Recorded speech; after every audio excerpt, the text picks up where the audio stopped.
Halo Sobat Setia Bastian Studio, apa kabar kalian semua? Semoga dalam keadaan sehat ya.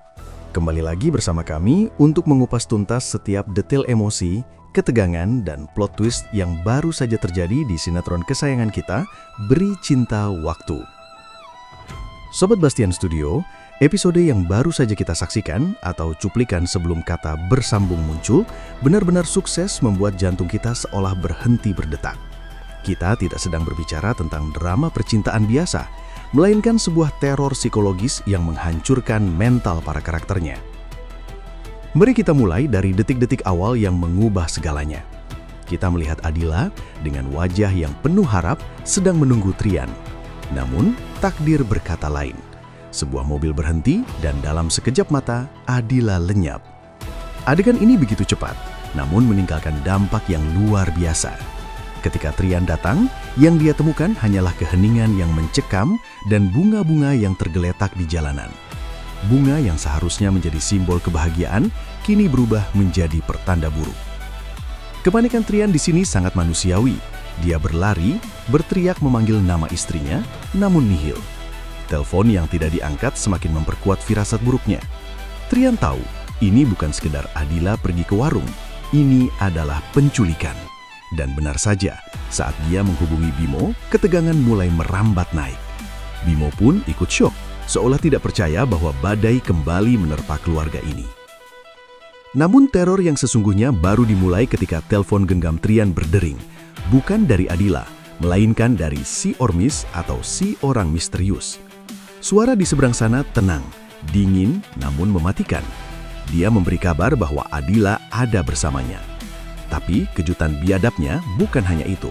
Si Ormis ini dengan santainya memberitahu bahwa Pak Cahyadi, ayah kandung Trian, juga berada dalam cengkramannya. Bayangkan posisi Trian saat itu. Istrinya dan ayahnya, dua orang paling penting dalam hidupnya, diculik bersamaan. Tuntutan si penculik sangat sederhana, tapi justru membuatnya makin seram.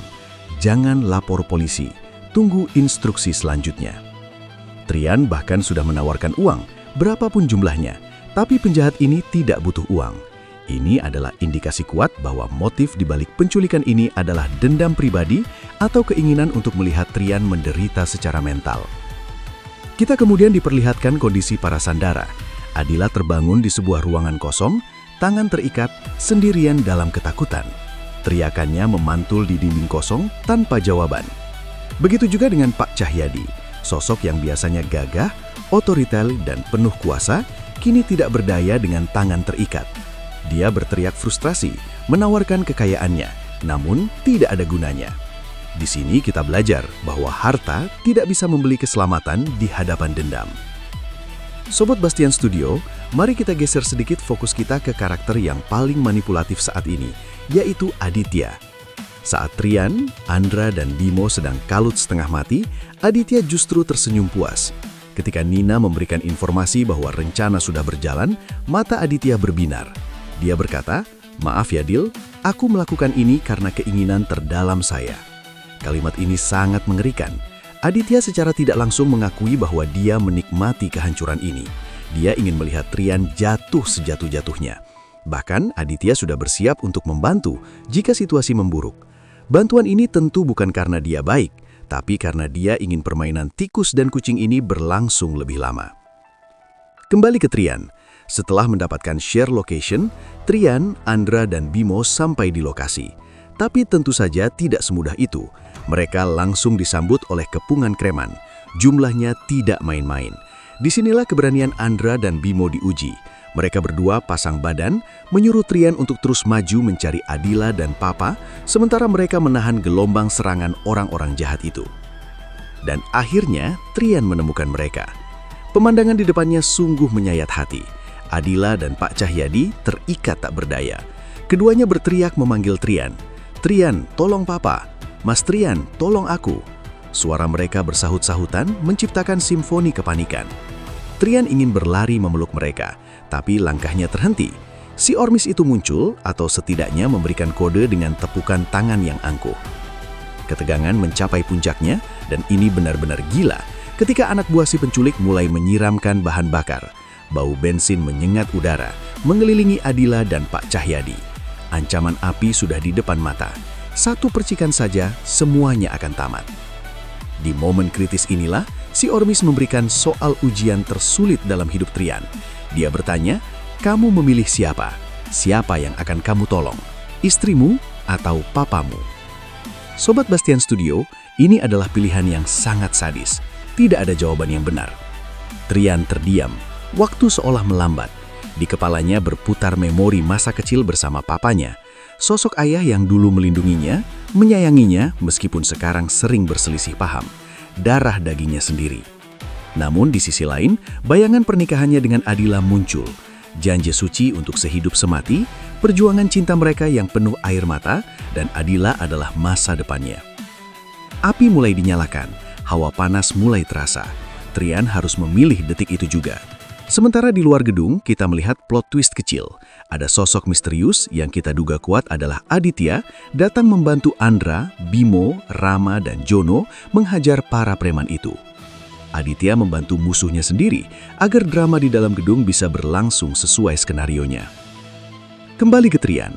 Dengan berat hati, air mata, dan tekanan batin yang luar biasa, Trian akhirnya bergerak. Dia berlari ke arah Adila. Ya, Trian memilih menyelamatkan Adila terlebih dahulu. Keputusan ini menyelamatkan Adila dari jilakan api, namun menghancurkan hati Pak Cahyadi berkeping-keping. Tatapan kecewa sang papa begitu nyata. Dia merasa dikhianati oleh anak kandungnya sendiri di saat nyawanya terancam. Si penculik tertawa berbahak-bahak melihat pemandangan itu. Dia puas. Misinya berhasil bukan dengan membunuh mereka, tapi dengan memecah belah ikatan ayah dan anak.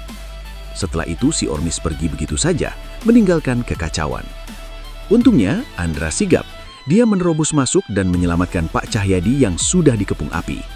Semuanya selamat secara fisik, tapi saat Trian mencoba memberikan pertolongan pertama pada papanya yang pingsan, drama emosional terjadi. Saat Pak Cahyadi sadar setelah dadanya dipompa Trian, reaksi pertamanya bukan berterima kasih. Dia mendorong Trian. Dia menolak pelukan anaknya. Kekecewaan itu sudah mendarah daging. Pak Cahyadi merasa dinomorduakan. Dia kembali pingsan, mungkin karena syok dan asap, tapi luka di hatinya jauh lebih parah. Sementara itu, kondisi Adila juga kritis. Dia tidak sadarkan diri, kekurangan oksigen. Rama dan Bimo panik memanggil ambulans. Episode ditutup dengan ketidakpastian yang menyiksa.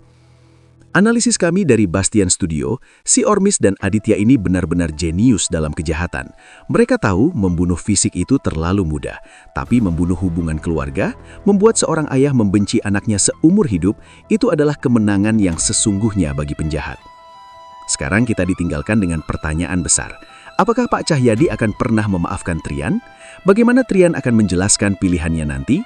Dan apakah Adila akan selamat tanpa cacat permanen akibat kekurangan oksigen?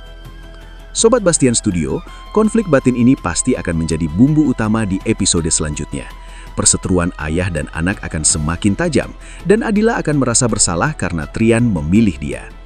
Sungguh, episode yang menguras air mata dan emosi. Jangan lupa untuk terus pantau update selanjutnya hanya di channel ini. Terima kasih sudah menyimak pembahasan alur cerita Beri Cinta Waktu. Sampai jumpa di video